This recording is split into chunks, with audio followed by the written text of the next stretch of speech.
welcome. You're watching Managing Money with Moneycontrol. I'm Sakshi Batra. Well, we all want to retire early, have a great life, and maybe go traveling, don't we? Well, all that's great, but the question is that do we think through about what actually happens when we retire? Whether it is at 40, 50, or 60.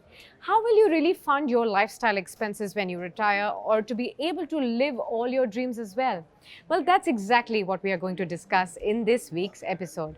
Joining me to share his insights and tips on how can we all retire rich is Mr. Tanwir Alam. He's the founder and CEO of Fincart.com. Thanks a lot, Mr. Alam. Thank you, and Sakshi. thank you very much for joining us to speak about this very, very important and critical topic that we all have.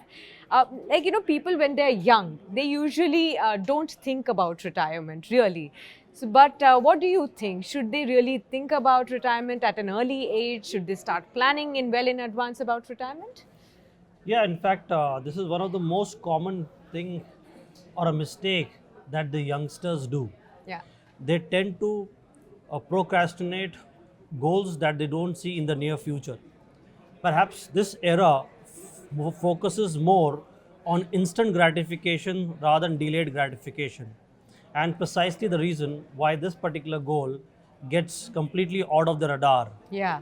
But having said that, this is one of the most important goals that one needs to have.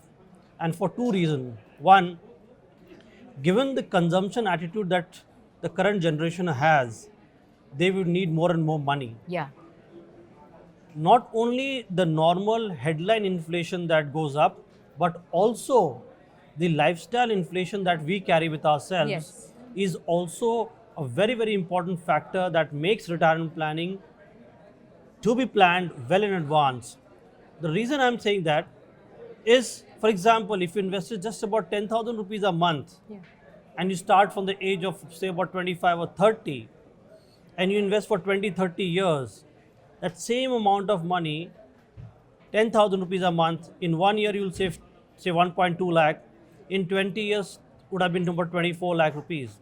But that 24 lakh would approximately account to 2 crore rupees when they go 2020 Exactly. down the line. Absolutely. So a small amount of saving in this area can help them retire in a more comfortable and the lifestyle that they want. Absolutely. Now, to understand this better, I just wanted to understand, assume that a person is 30 today and say the retirement will happen at the age of 60. You still have about 30 years at your hand. How much money would I need at the age of 60? What is the kind of corpus that I need to be prepared for to be able to retire comfortably at the age of 60?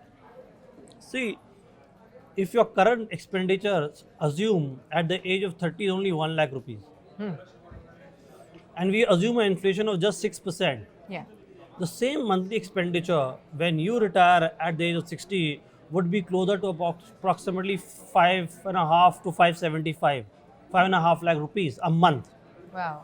So now you multiply to that number of months in a year, it will be approximately more than 60, 65, 70 lakh rupees that you require on a monthly basis. Right.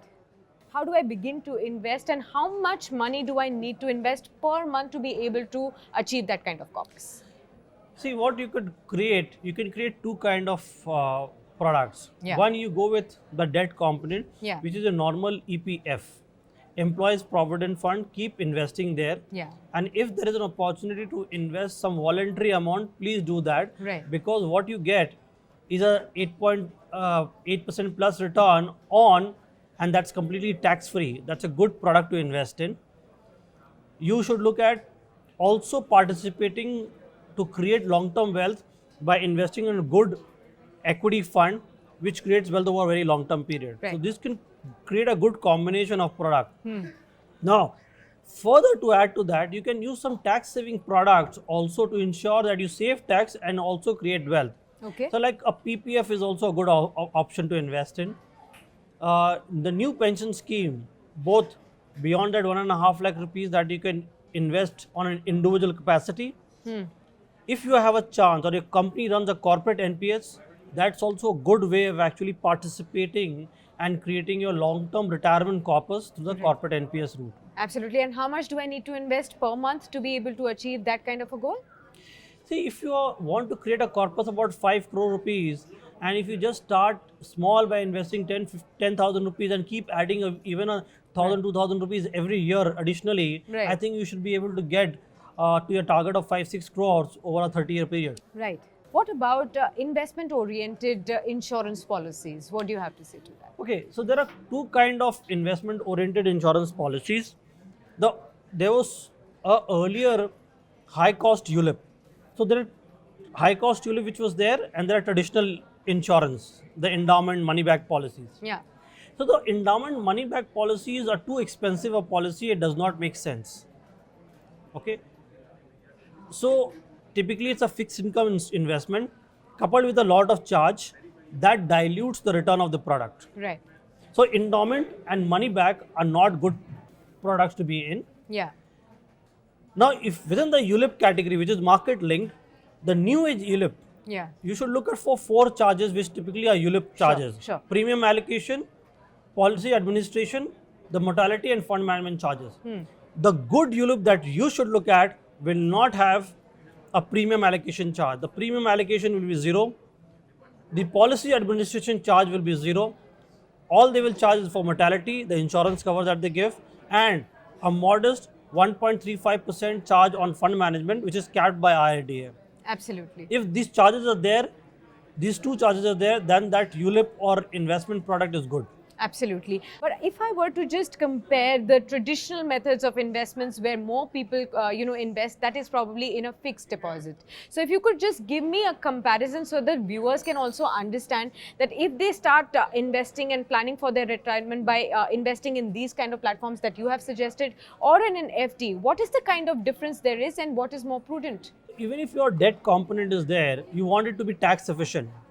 So a PPF will give you a tax-free return. Yeah. Whereas even if you go for a fixed deposit and you're earning say 6.5-7%, after tax, the return is not very exciting. Yeah. It goes below sub 5 and it even does not beat inflation. Right, So right. it's not a great product to invest in. However, if you are not in a tax paying bracket, then you can look at that particular option. Absolutely. In the end, I just wanted to ask you about how, say for example, if we talk about annuity programs, say there are people who have already retired at the age of 60. Now they've already accumulated the kind of money they have this savings with them. How do they get a consistent, income out of that saving now? What are the options if you could run us through them? Okay. Retirement planning has two parts, the accumulation phase and the distribution phase. Now, since you're talking about the distribution phase, let me break one common myth. One of the most common myth that people have, since I have retired, I need to keep everything in fixed deposit, which is not risky. Now, that's the biggest myth that one has. Because when it comes to your retirement corpus or kitty when you retire with, you're not going to use that entire money on day one.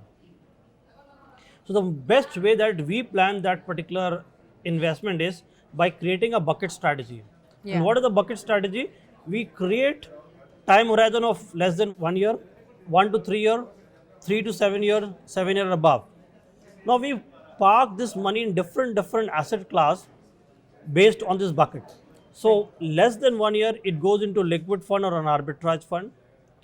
For 1 to 3 years, it goes into a short term, low duration, low risk bond funds, and say a 5 to 7 year it will be in the kind of a balanced fund, and a long term will be in equity fund. Now the best way to is invest in this bucket strategy and trigger what is called a systematic withdrawal plan. Okay.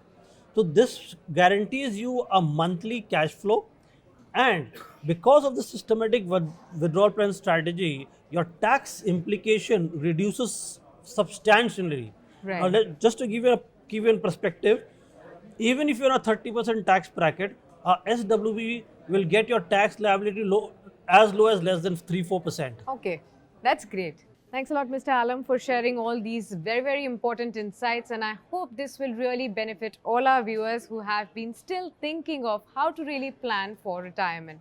With that, it's a wrap here. Do write into us with your feedback, questions and comments on moneycontrolpf@nw18.com. Many thanks for watching.